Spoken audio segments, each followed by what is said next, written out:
अस्सलाम वालेकुम गाइस, कैसे हैं आप? उम्मीद करते हैं आप सब खैरियत से होंगे, खुश होंगे और हमारी दुआ है कि आप हमेशा खुश रहें, हंसते और मुस्कुराते रहें। मेरा नाम है रहमान अनवर और मैं हूं मोहम्मद और मैं हूं ज़फ़र इकबाल। और आज हम जिस वीडियो पर रिएक्ट करने जा रहे हैं, इस वीडियो का टाइटल है Pakistan says west has money for the war but not for Pakistan. तो देखते हैं भाई वीडियो। अगर वीडियो पसंद आए तो लाइक सब्सक्राइब ज़रूर कीजिएगा, कमेंट में अपनी राय इंतज़ार ज़रूर कीजिएगा। करते हैं वीडियो स्टार्ट और देखते हैं। नमस्कार, welcome you to world affairs. मैं हूं प्रशांत धवन। तुम्हारे पास वॉर के लिए पैसा है मगर पाकिस्तान के लिए कोई पैसा नहीं है, ये रिसेंटली कहा है पाकिस्तान के प्राइम मिनिस्टर ने। और उसके अलावा एक बड़ी डेवलपमेंट ये भी हुई है, पाकिस्तान ने होली बैन का जो निर्णय है ये रिवर्स कर दिया है। पहली बात तो यहाँ पे आप देख पाओगे, मैंने ये वीडियो करी थी अपलोड 2-3 दिन पहले। मैंने आपको उसमें बताया था कि पाकिस्तान की गवर्नमेंट ने होली पर काफी पाबंदियां लगा दी है। उसके अलावा कई और जो नॉन इस्लामिक फेस्टिवल्स हैं उनको सेलिब्रेट ना करने की एडवाइस दी है अपनी यूनिवर्सिटीज को। नाउ ये जो सर्कुलर था पाकिस्तान की हायर एजुकेशन कमीशन का, ये जो नोटिस था, इसे विड्रॉ कर लिया गया है। ये बड़ी बात है। ये सब हो पाया है क्योंकि कई लोगों ने सोशल मीडिया में आवाज उठाई, मीडिया ने आवाज उठाई और पाकिस्तान को यह पता था कि इस निर्णय के बारे में यूरोपियन मीडिया ने अगर पिकअप करना स्टार्ट कर दिया और बाद में यूरोप के जो कई देश हैं उन लोगों ने ये देख लिया कि ब्लास्फेमी इशू के बाद अब पाकिस्तान माइनॉरिटीज के फेस्टिवल्स बैन करवा रहा है एजुकेशनल इंस्टीट्यूशंस में, तो पाकिस्तान का जो जीएसपी प्लस स्टेटस है ये खतरे में आ जाता।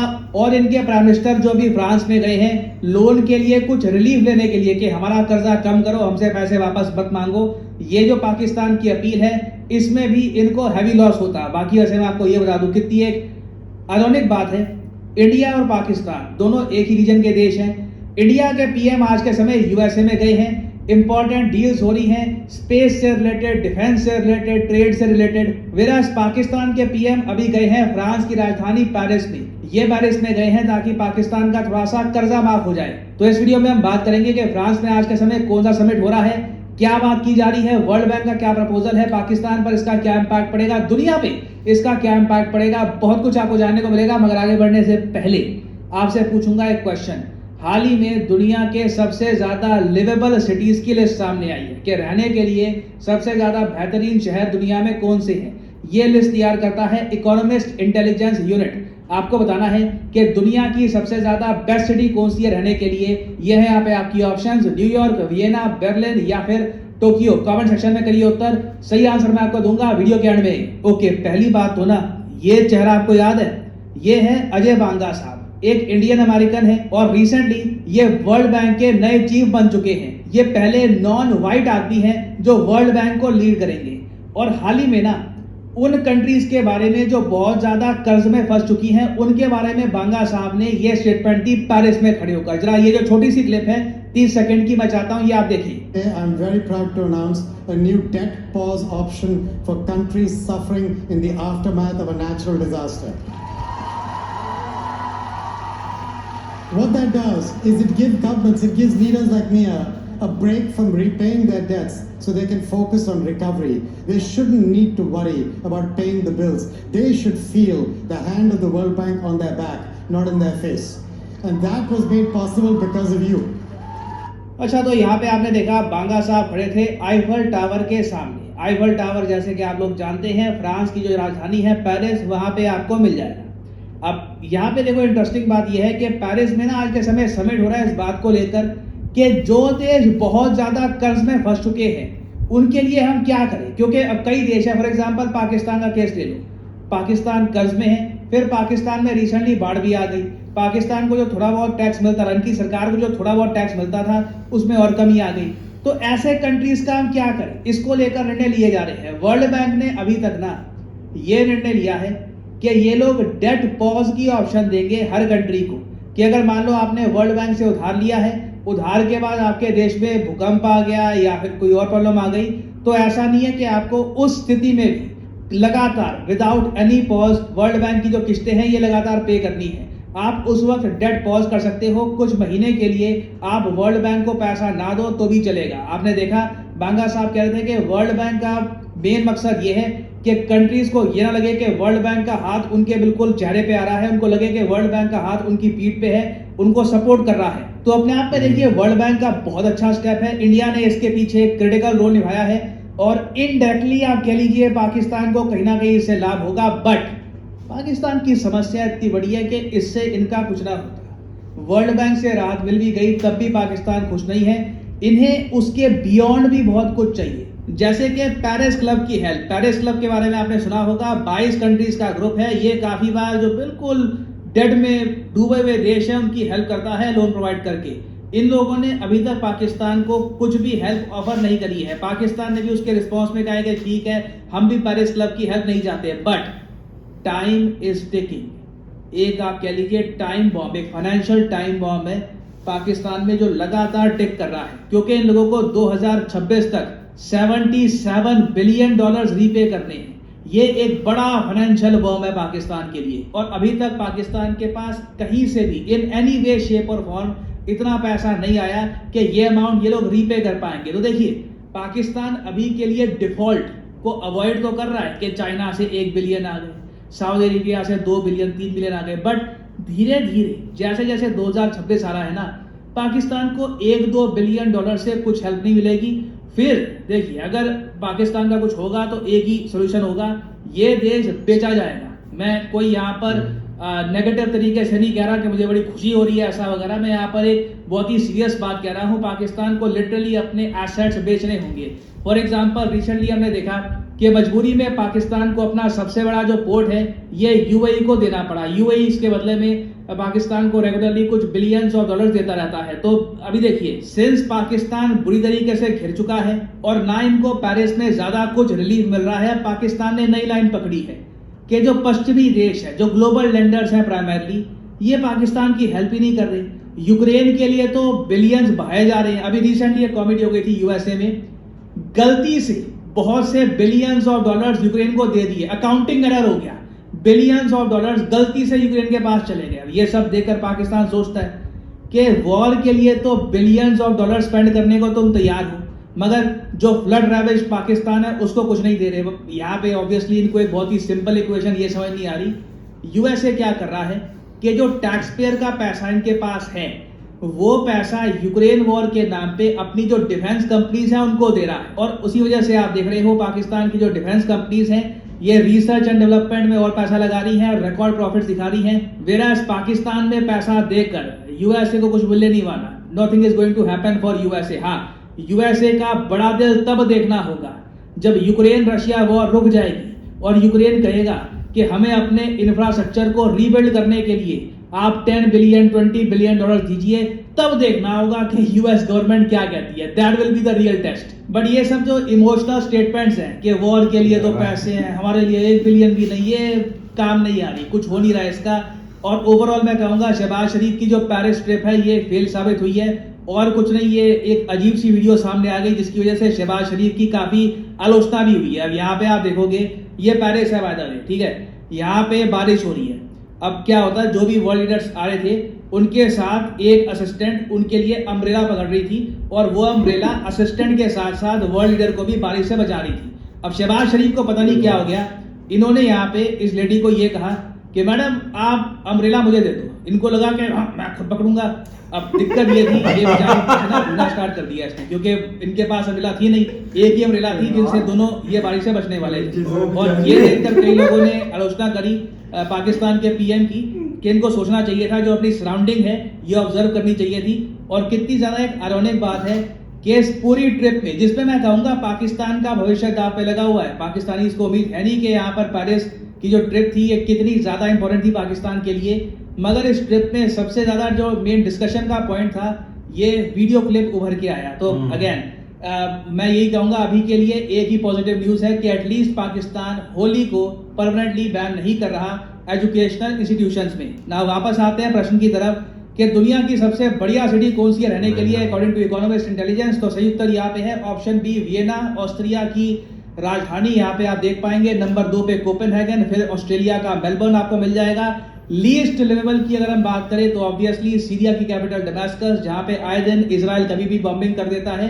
आप ऑब्वियसली ऐसे शहर में नहीं रहना चाहेंगे। उसके बाद यहाँ पे आप देख पाओगे कई इंडियन सब कॉन्टिनेंट की भी सिटीज हैं, जैसे कि कराची है, ढाका है, और अजीब बात तो मुझको यहाँ पर ये लगी कि कीव आज भी एक बेहतर शहर है रहने के लिए compare to Dhaka. This is नहीं गाइस, तो जैसा हमने भाई देखा, बिल्कुल सबसे अच्छी बात तो यही है भाई कि अनबैन कर दी गई होली।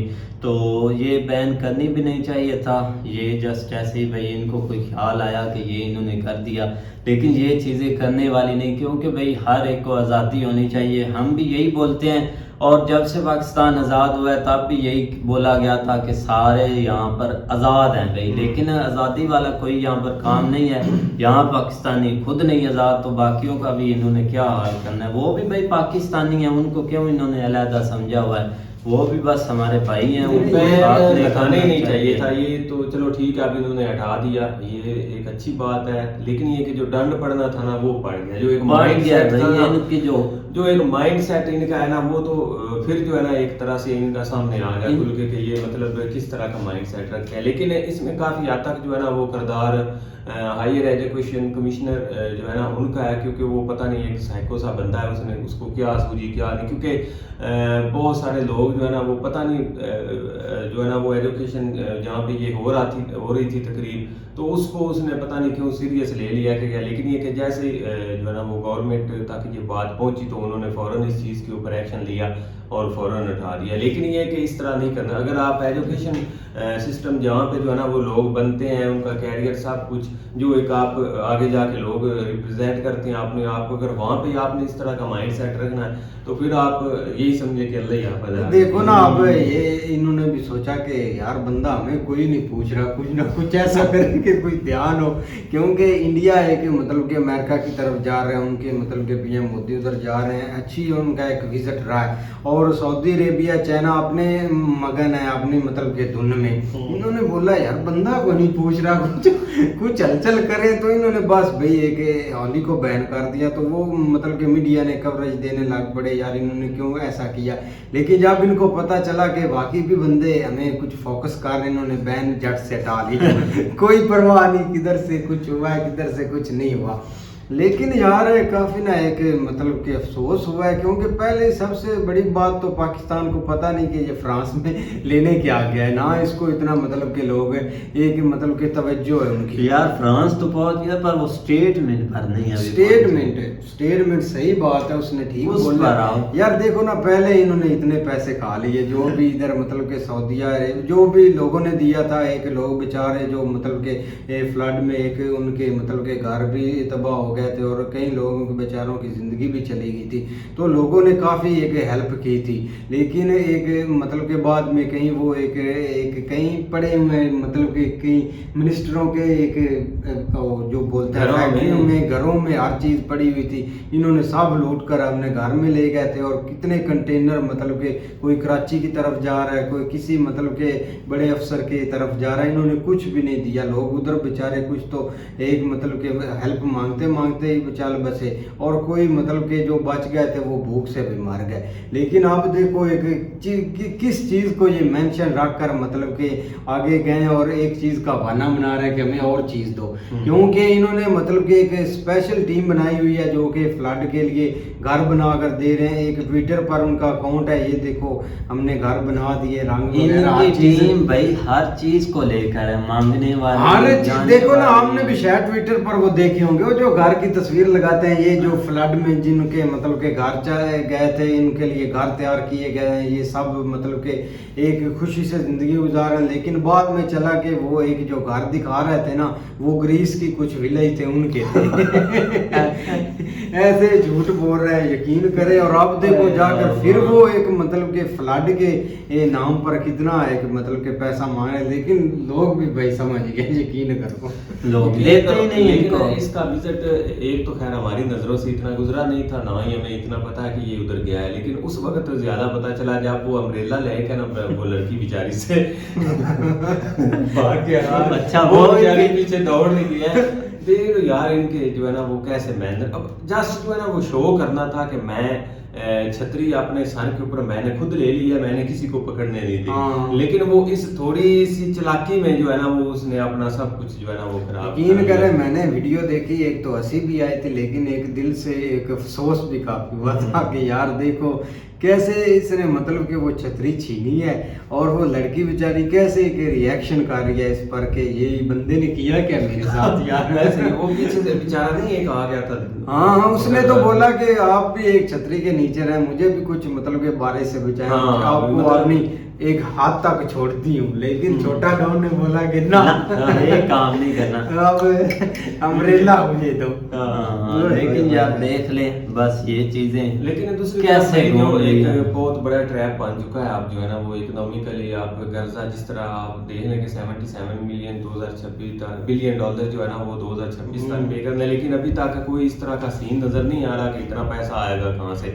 ठीक है, जो कंट्री वगैरह हैं जो मतलब ये समझते हैं कि ये पैसे देंगे जिन्होंने एक साल से कुछ भी नहीं दिया, जिनके ऊपर इन्होंने होप रखी हुई है, अभी लास्ट में उन्होंने ये स्टेप लिया कि कराची एयरपोर्ट जो है ना उनको यूएई वालों को दी, और इसके अलावा अभी भी कुछ कह रहे हैं कि वो सारे जो असासे जो है ना वो भी आगे जो है ना इनको देने हैं, तो उसकी माद में, लेकिन वो कितना आ जाएगा पैसा, आपने सिस्टम भी चलाना है, सारा कुछ करना है, कर्जे भी वापस करने हैं, इतनी अभी जो है ना उस हद तक जो है ना टैक्स कलेक्शन नहीं है जिससे आप निज़ाम चला सके।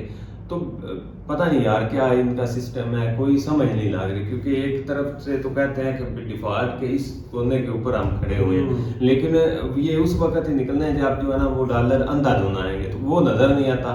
अब ऐसे मांगने से कि कौन देता है बिल, क्योंकि इन्होंने जो लास्ट फ्लड के लिए पैसा मांगा था ना डिफरेंट, वो एक समिट हुआ था जिसमें हर कंट्री ने जो है ना वो कुछ ना कुछ अनाउंसमेंट की थी, वो यकीन करो एक पैसे का भी नहीं पता लगा कि वो किधर गया है। तो ज़ाहिर बात है अब कंट्रीज भी थोड़े से मोहतात हो गए हैं कि यार ये जिधर जाता है वो तारड़ साहब कहते हैं कि अब लंदन में भी काफ़ी महंगाई हो चुकी है, राजा इन्होंने उस हिसाब से पैसे मांगे तो यही बात सीन है। ये चलो भाई ये चलते ही रहना है इनका, बाकी आगे और भी न्यूज़ देखेंगे भाई, तो मिलते हैं नेक्स्ट वीडियो के साथ, तब तक के लिए गुड बाय, टेक केयर।